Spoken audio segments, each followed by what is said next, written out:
Funtandaki fe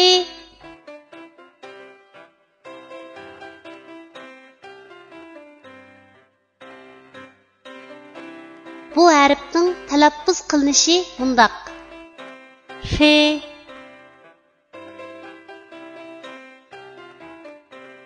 Endi bu harfni o'z ichiga olgan misollarni ko'rib o'tamiz.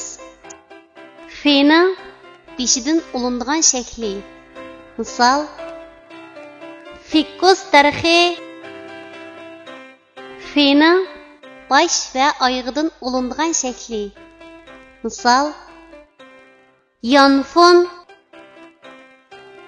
Fe'ning oyog'idan ulinadigan shakli. Fe'ning ayrim shakli. Misol: Telegraf. Tuanda biz rasmga birlashtirib, yuqorida o'rganib o'tgan harfning to'g'ri yozilish tartibini mashq qilib o'tamiz.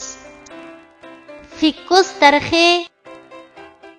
Fe harfining beshidan ulinib keladigan shaklning yozilish tartibi.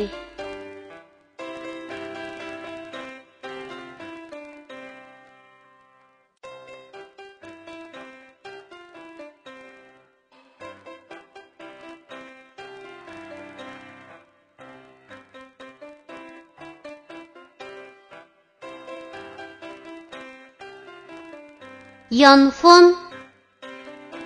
Fe harfining bosh va oyog'idan ulinib keladigan shaklning yozilish tartibi.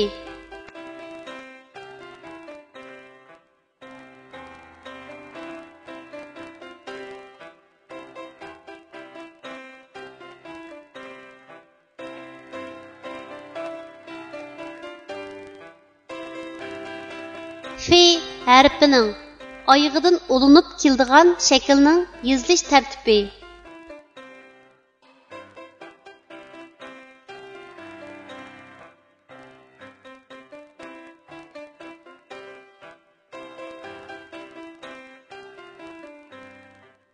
Telegraf. Fe harfining ayrim shaklining yozilish tartibi.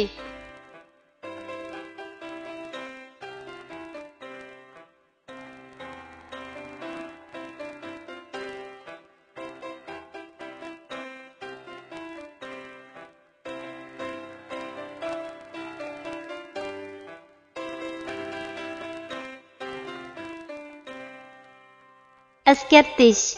Fe harfi asosan tahdid so'zlar va chet el tilidan qabul qilingan so'z atalg'ularni, ismlarni yozishda, o'qishda qo'llanadi. Kichik do'stlar, tuandagi so'zlarni menga aytib o'qinglar.